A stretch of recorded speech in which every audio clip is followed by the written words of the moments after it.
ang sangkatauhan, purihin ang Panginoon.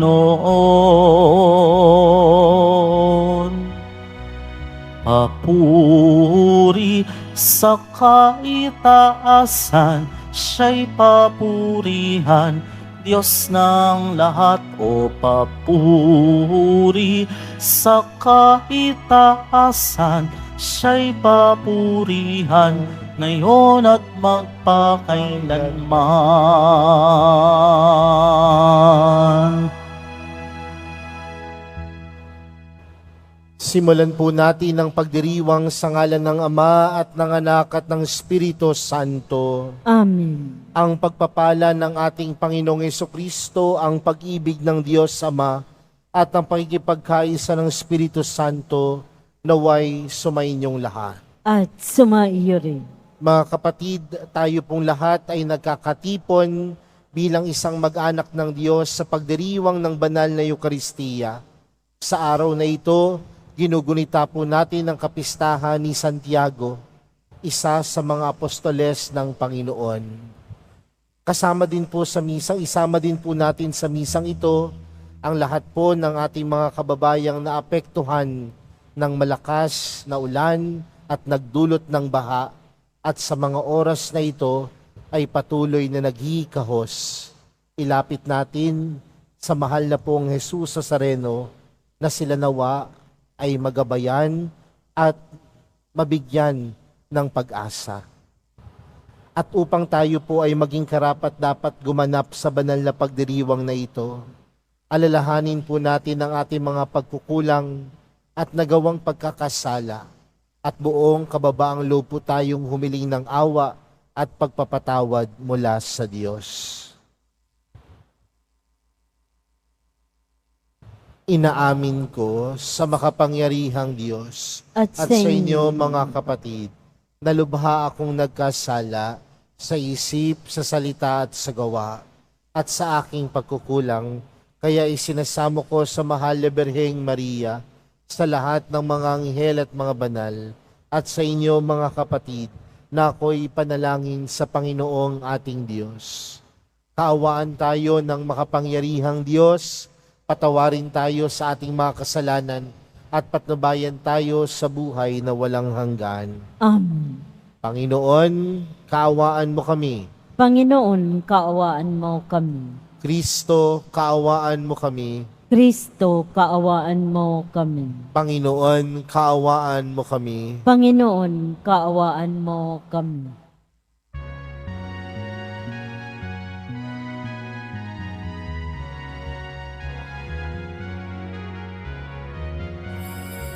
Isa Diyos, papuri sa Diyos, papuri sa Diyos sa kaitaasan, at sa lupa'y kapayapaan, at sa lupa'y kapayapaan sa mga taong kinalulugdan niya.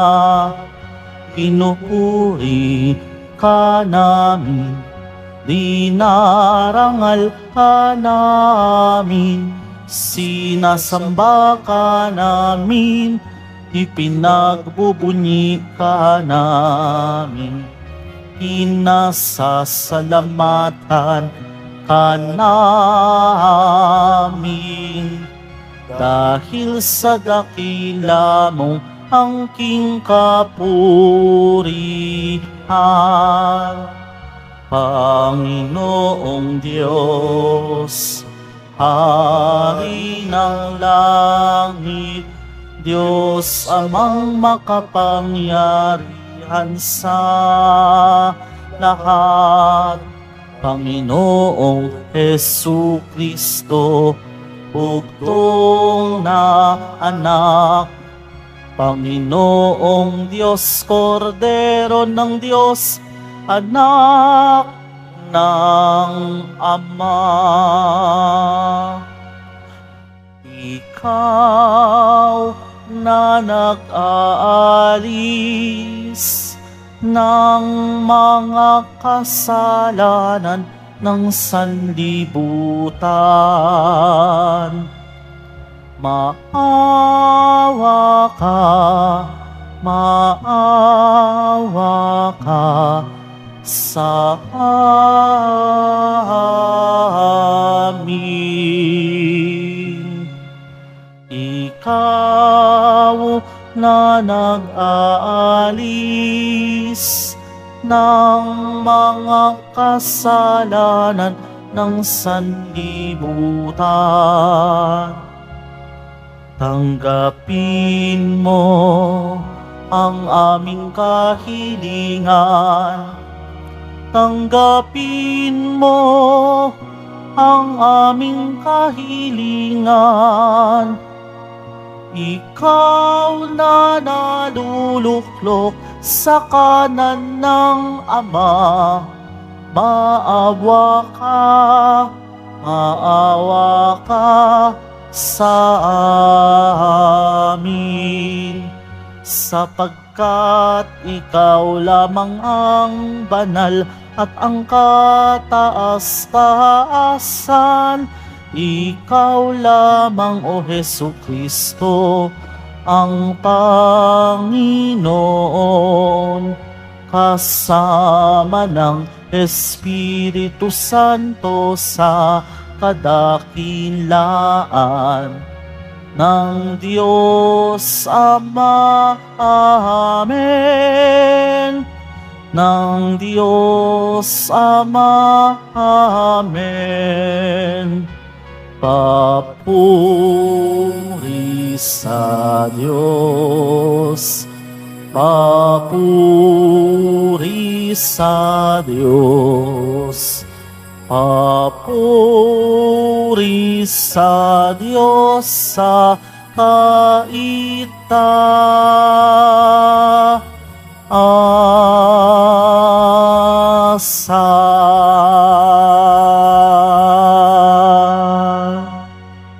Manalangin tayo. Ama naming makapangyarihan, itinalaga mo ang unang pag-aani ng iyong mga apostol sa pagdanak ng dugo ni Santiago. Ipagkaloob mong tumibay ang iyong sambayanan sa kanyang pagpapahayag ng pananampalataya at lubusang pagkakamit ng pagdalangin niyang puspusan. Sa pamamagitan ni Hesukristo, kasama ng Espiritu Santo, magpa sa walang hanggan. Amen. Magsiupo muna ang lahat. Pagbasa mula sa ikalawang sulat ni Apostol San Pablo sa mga taga-Korinto. Mga kapatid, kaming pinagkalooban ng kayamanang espiritual na ito ay hamak.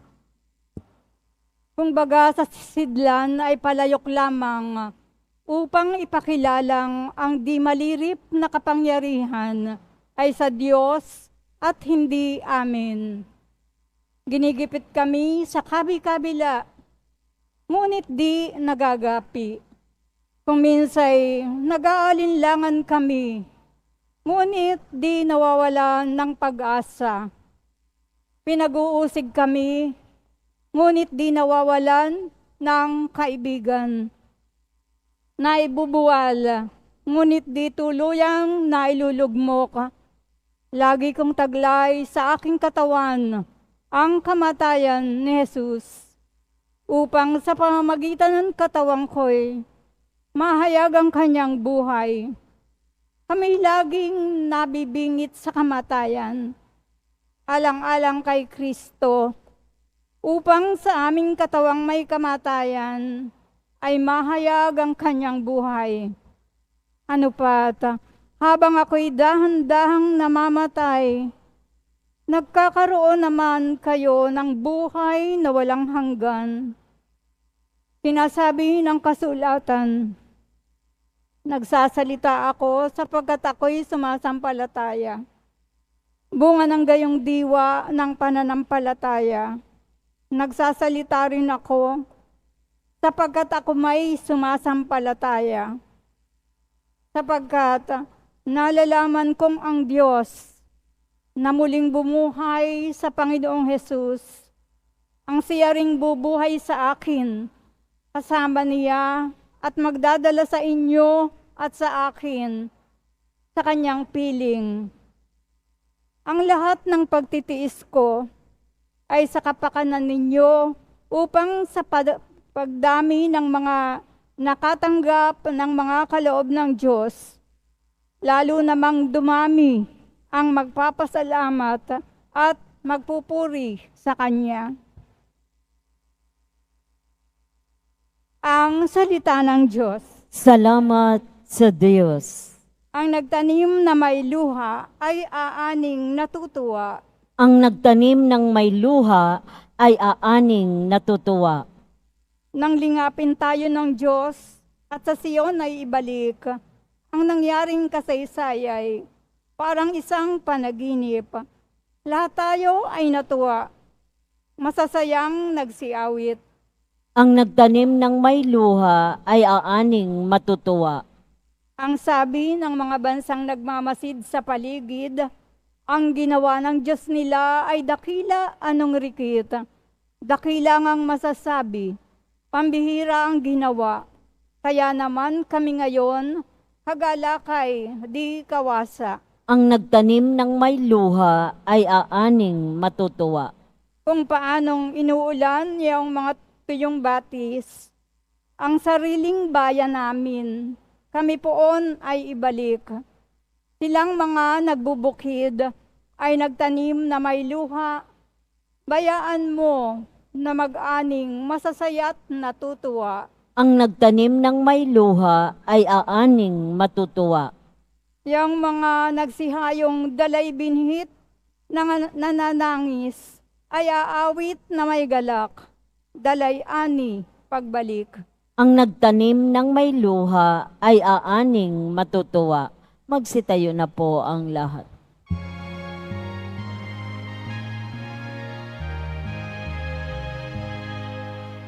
Alleluia, Alleluia, Alleluia, Alleluia.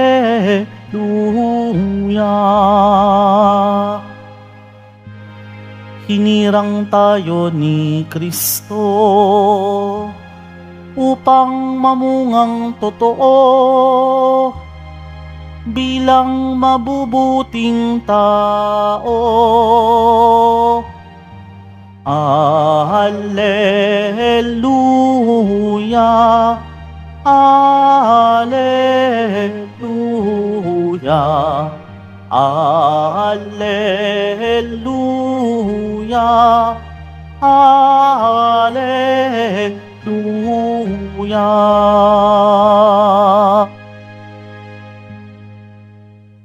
Sumainyo ang Panginoon. At sumaiyo rin. Ang mabuting balita ng Panginoon ayon kay San Mateo. Papuri sa iyo, Panginoon. Noong panahong iyon, lumapit kay Jesus ang asawa ni Zebedeo kasama ang kanyang mga anak. May ibig siyang hilingin, kaya't lumuhod siya sa harapan ni Jesus. Ano ang ibig mo? Tanong ni Jesus. Sumagot siya, sana ipagkaloob ninyo sa dalawa kong anak na ito ang karapatang makaupong katabi ninyo sa inyong kaharian, isa sa kanan at isa sa kaliwa. Hindi ninyo nalalaman ang inyong hinihingi, sabi ni Jesus sa kanila. Mababata ba ninyo ang hirap na babatahin ko? Opo, tugon nila. Sinabi ni Jesus, ang hirap na babatahin ko'y babatahin nga ninyo. Ngunit wala sa akin ang pagpapasya kung sino ang mauupo sa aking kanan at sa aking kaliwa. Ang mga luklukang sinasabi ninyo'y para sa mga pinaghandaan ng aking ama. Nang marinig ito ng 10 alagad, nagalit sila sa magkapatid. Kaya't pinalapit sila ni Jesus at sinabi sa kanila, alam ninyo na ang mga pinuno ng mga hintil ay naghahari sa kanila at ang mga dinadakila ang siyang nasusunod. Ngunit hindi ganyan ang dapat umiral sa inyo. Sa halip, Ang sino man sa inyo na ibig maging dakila ay dapat maging lingkod. At sino mang ibig maging pinuno ay dapat maging alipin ninyo, tulad ng anak ng tao na naparito, hindi upang paglingkuran, kundi upang maglingkod at ialay ang kanyang buhay upang matubos ang marami. Mga kapatid, ang mabuting balita ng Panginoon. Pinupuri ka namin, Panginoong Hesukristo. Magsiupo muna ang lahat. Magandang tanghali po sa inyong lahat. Pakibati nga po ang katabi ng magandang tanghali. Mga kapatid, sa araw na ito, ginugunita po natin ang kapistahan ni Apostol Santiago. At ang ating ebanghelyo ay merong paalala sa atin. At anong ipinapaalala sa atin ng ebanghelyong ating napakinggan? Kung anong kahulugan ng pagiging dakila.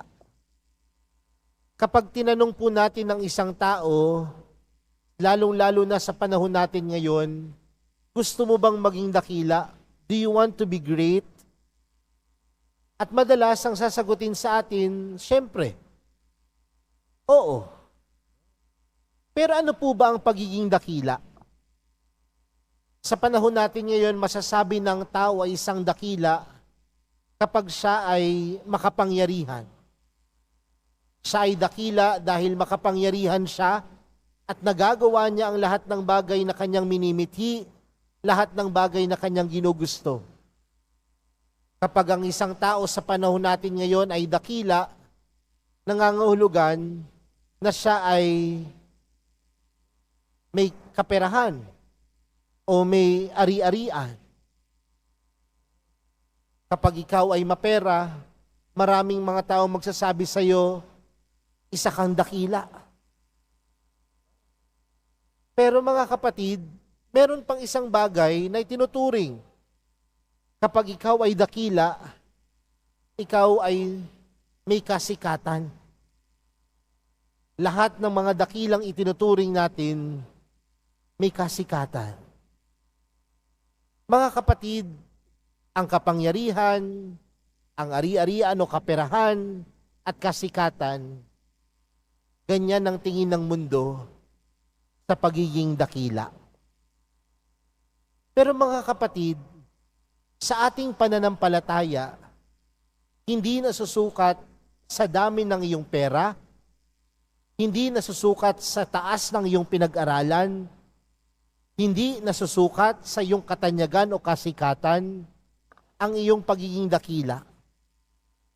Dahil sa mata ng Diyos, ang pagiging dakila ay ang mga taong handang sumunod kay Jesus. You can be called great, not because you have many things, not because you have a lot of money in your bank accounts, but you are great because you're always ready to follow the Lord. Uulitin ko po ha. Kung gusto nating maging dakila, huwag nating hangarin na magkaroon lamang ng kapangyarihan, na magkaroon lamang ng kaperahan, na magkaroon ng kasikatan. Bagkus kung gusto natin maging tunay na dakila, may kahandaang sumunod kay Jesus. Sa atin pong ebanghelyo, lumapit ang isang ina kay Jesus. At sinabi niya sa Panginoon, pwede po ba sa iyong kaharian ang aking mga anak ang tumabi sa iyo? Isa sa kanan, isa sa kaliwa. At nung pinagninilayan ko yung ebanghelyo, marahil para sa ina, wala namang masama sa kanyang ginawa. Dahil wala namang magulang na maghahangad ng masama para sa kanyang anak. Pero may katanungan ng Panginoon. Ang katanungan ng Panginoon, mababata ba ninyo ang hirap na babatahin ko? Ang tanong tugon nila, opo. Pero mga kapatid, baka hindi kasi naiintindihan ang tunay na pagsunod sa Panginoon ay tanda ng pagiging dakila. At ang tanda ng pagiging dakila ay tanda ng kakayanan nating magsakripisyo at magbigay ng buong sarili para sa iba. Uulitin ko, ang tanda ng pagiging isang dakila ay kahandaang sumunod kay Jesus. At ang kahandaang sumunod kay Jesus, nananawagan sa atin na tayo ay magbata ng hirap. At sa pagbabata ng hirap, nandoon ang pagsasakripisyo at pagbibigay ng buong sarili. Sa madaling salita, ang pagiging dakila ay hindi nakukuha sa kapangyarihan, sa pera at kasikatan. Ang tunay na dakila ay kahandang ibigay ang buong sarili. Kaya mga kapatid, kung gusto natin maging tunay na dakila sa mundo na ito, nangangahulugan na kaya mong magkaloob ng iyong buong sarili. At saan nagmumula ito? Sa kakayanan mong umibig. Ang tunay na dakila, tunay na umiibig. At ang tunay na umiibig, kayang ipagkaloob ang buong sarili. Kayang ibigay ang buong sarili. Kaya mga kapatid, kung tunay nating sinasabing mahal natin ang Diyos, mahal natin ang mahal na pong Jesus Nazareno, at tunay nating sinasabing susunod tayo kay Jesus, nangangahulugan na tayo ay tinatawag na maging dakila sa pagbibigay, hindi ng kakaramput, kundi pagbibigay ng buong sarili. Kaya sa pagpapatuloy po ng ating banal na misa para sa araw na ito, sa kapistahan ni Apostol Santiago, kung gusto natin maging dakila, huwag maghangad ng kapangyarihan, kasikatan o kaperahan. Ang hangarin mo ay kung paano mong ipagkakaloob ang iyong buong sarili sa pamamagitan ng pag-ibig.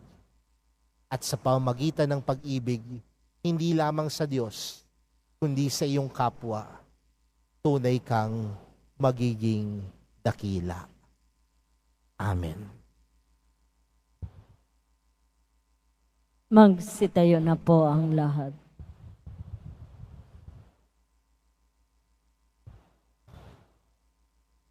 Minamahal kong mga kapatid, si Santiago, kapatid ni Juan, ay tinawag mula sa pagsusulsi ng kanyang lambat upang sumunod kay Kristo.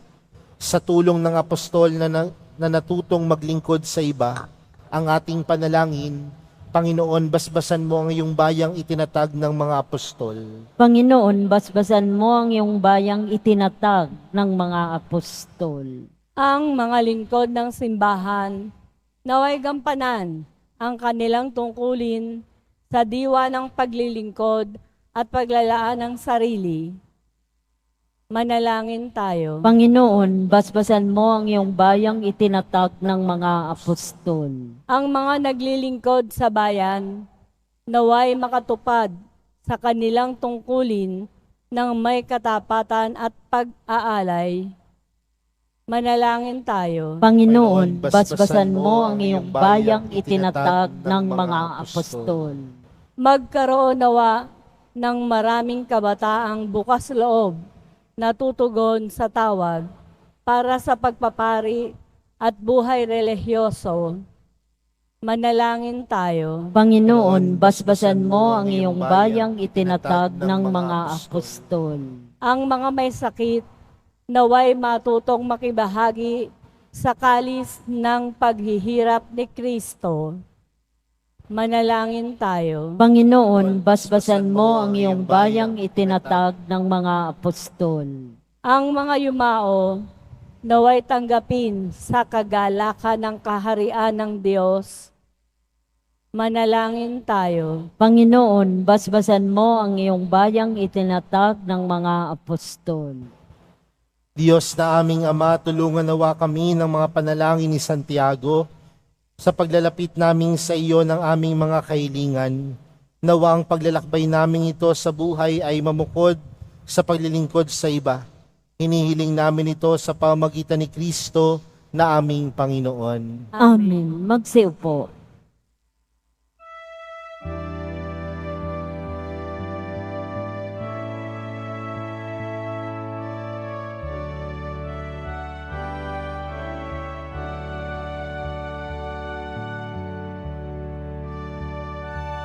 Alay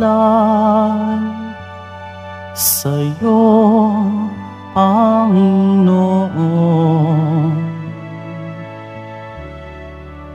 ang tinapay at alak na iyong kaloob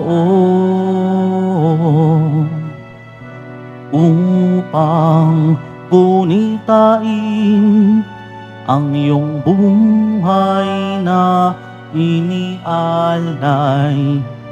nang tayo'y magdiwang bilang isang sambayanan.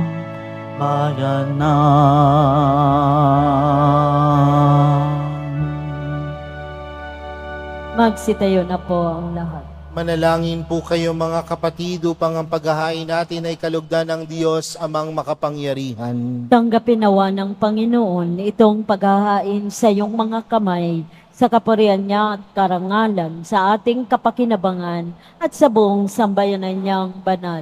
Ama naming lumikha, dalisayin mo kami pakundangan sa nagliligtas na binyag ng iyong anak, upang sa kapistahan ni Apostol Santiago, na nilob mong unang makainom sa kanyang kalis, kami makapaghandog ng haing iyong tinatanggap na matamis sa pamagitan ni Jesucristo, kasama ng Espiritu Santo, magpa sa walang hanggan. Amen. Sumainyo ang Panginoon. At sumaiyo rin. Itaas sa Diyos ang inyong puso at diwa. Itinaas na namin sa Panginoon. Pasalamatan natin ang Panginoong ating Diyos. Marapat na siya ay pasalamatan. Ama naming makapangyarihan, tunay ngang marapat na ikaw ay aming pasalamatan sa pamagitan ni Jesucristo na aming Panginoon. Itinatag niya ang iyong sambayanan at ang mga apostol ay saligat katuwang sa pagpapanatili ng iyong pagmamahal na di magwawakas kahit kailan. Kaming sambayanan mo dito sa daigdig ay katibayan ng pamumuhay sa langit. Kaming naririto at tagapagpahiwatig sa pagkakaisa ng tanan sa iyong pag-ibig. Kaya kaisa ng mga anghel na nagsisiawit ng papuri sa iyo, nang walang humpay sa kalangitan, kami nagbubunyi sa iyong kadakilaan.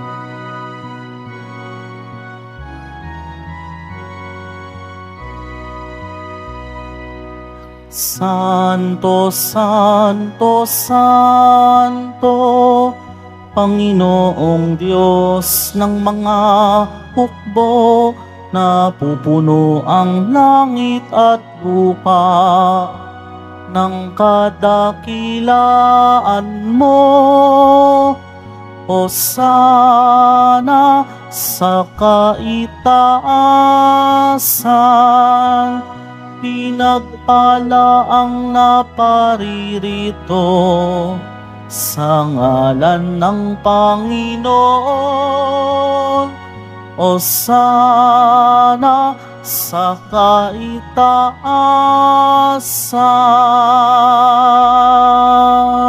Magsilod po ang lahat. Ama naming banal, ikaw ang bukal ng tanang kabanalan.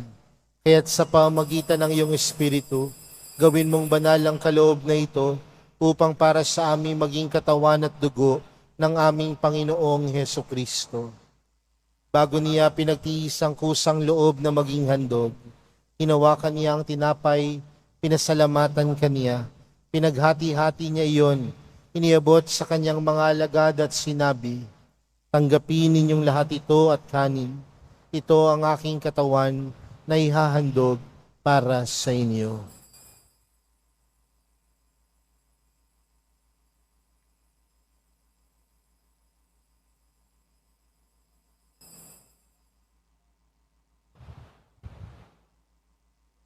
Gayun din naman noong matapos ang hapunan, hinawakan niya ang kalis. Muli kanyang pinasalamatan. Iniabot niya ang kalis sa kanyang mga alagad at sinabi, "Tanggapin ninyong lahat ito at inumin. Ito ang kalis ng aking dugo, ng bago at walang hanggang tipan. Ang aking dugo na ibubuhos para sa inyo at para sa lahat, sa ikapagpapatawad ng mga kasalanan. Gawin niyo ito sa pag-alala sa akin."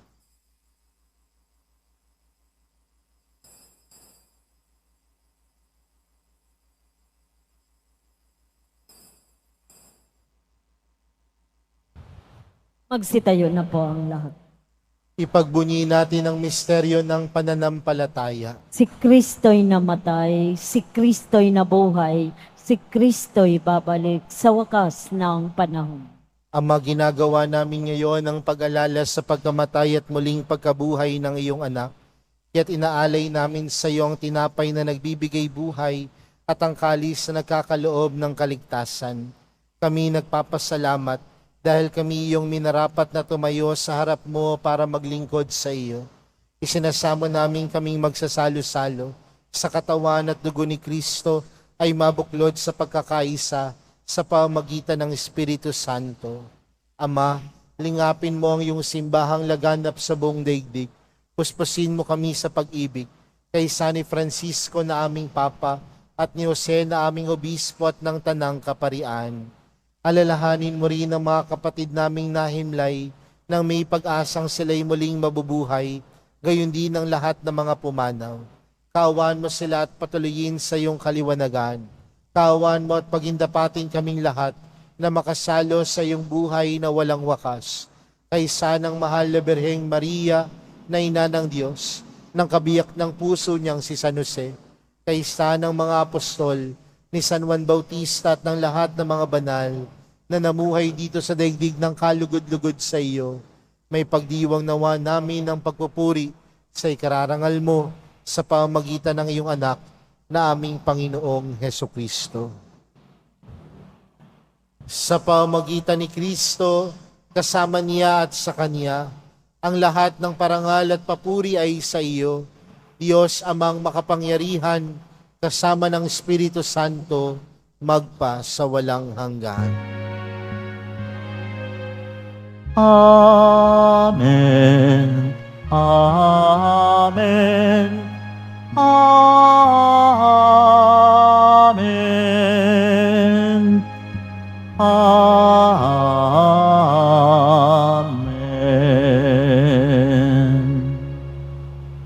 Lumapit po tayo sa Ama natin sa langit sa panalangin tinuro sa atin ni Jesus. Ama namin, sumasalangit ka. Sambahin ang ngalan mo. Mapasa amin ang kaharian mo. Sundin ang loob mo dito sa lupa para nang sa langit. Bigyan mo kami ngayon ng aming kakanin sa araw-araw at patawarin mo kami sa aming mga sala para nang pagkapatawad namin sa nagkakasala sa amin. At huwag mo kami paintulot sa tukso at iadya mo kami sa lahat ng masama. Hinihiling po namin kami adya sa lahat ng masama, pagkalooban ng kapayapaan na araw-araw, iligtas sa kasalanan at ilayo sa lahat ng kapahamakan, samantalang aming pinananabikan ang dakilang araw ng pagpapahayag ng tagapagligtas naming si Jesucristo. Sapagkat iyo ang kaharian at ang kapangyarihan at ang kapurihan magpakailanman. Amen. Panginoong Jesucristo, sinabi mo sa iyong mga apostol, kapayapaan ang iniwan ko sa inyo, ang aking kapayapaan ang ibinibigay ko sa inyo. Tunghayan mo ang aming pananampalataya at huwag ang aming pagkakasala. Pagkalooban mo kami ng kapayapaan at pagkakaisa ayon sa iyong kalooban, kasama ng Espiritu Santo, magpa sa walang hanggan. Amen. Ang kapayapaan ng Panginoon ay laging sumainyo.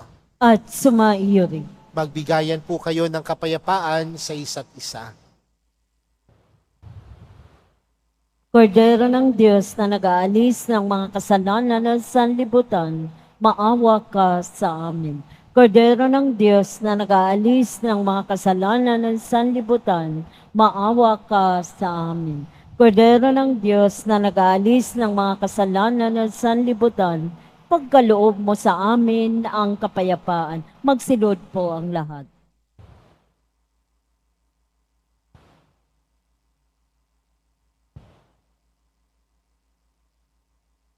Narito po si Jesus, ang kordero ng Diyos.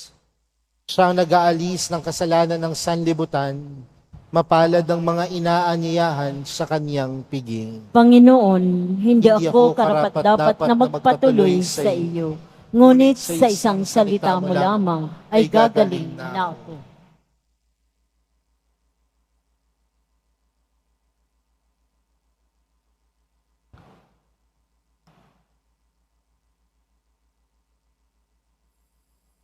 Para sa lahat ng tatanggap ng banal na komunyon, sasagot po tayo ng amin pagkasabi ng pari o ni minister ng katawan ni Kristo at isubo agad sa bibig bago umalis sa harapan ng pari o ni minister. Sumunod po tayo.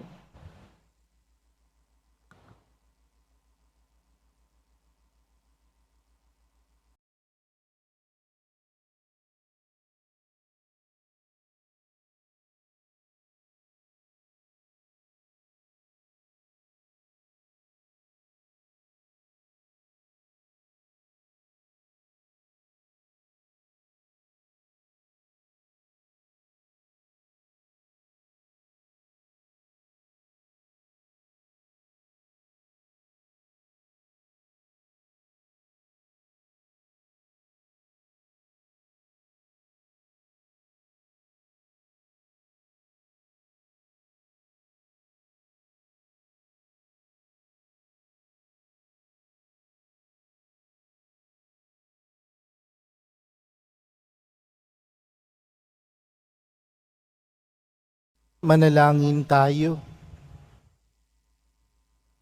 Ama naming mapagmahal, kami tulungan mo pakundangan sa pagdalangin ni Apostol Santiago. Ngayon sa kapistahan niya ay masaya kaming nakinabang sa pamamagitan ni Jesucristo kasama ng Espiritu Santo magpa sa walang hanggan. Amen. Sumainyo ang Panginoon. At sumaiyo rin. Mahal na pong Jesus Nazareno, inihayag mo sa pamamagitan ng krus ang walang maliw na pag-ibig ng Diyos sa sangkatauhan. Pakinggan mo ang kahilingan ng iyong angkan na nagsusumamo sa iyo. Makamtan nawa nila ang iyong katugunan at tanggapin ang kasagutan na may utang na loob na tinatanaw. Basbasan din po ninyo ang mga daladala nilang mga imahin at dasalan. Sa pamamagitan ng bendisyon na ito, naway maalala nila ang mga pangako nila noon sa binyag na ikaw ang kanilang ibigin at paglilingkuran bilang Panginoon, magpa sa walang hanggan. Amen.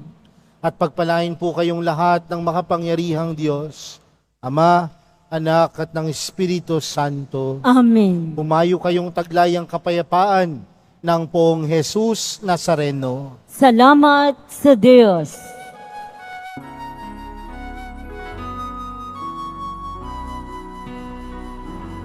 Nuestro Padre Jesus Nazareno, sinasamba ka namin,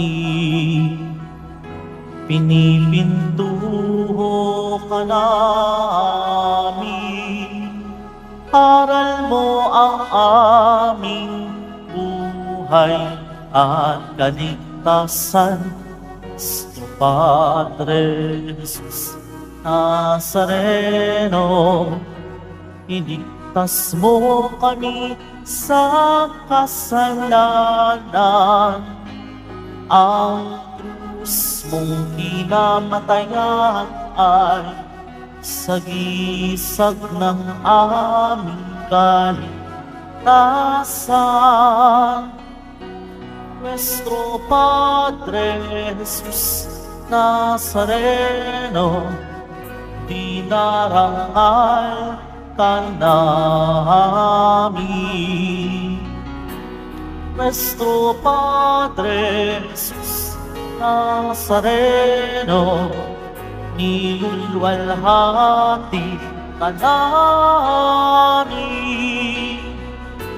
Nuestro Padre Jesus Nazareno, dinarangal ka namin.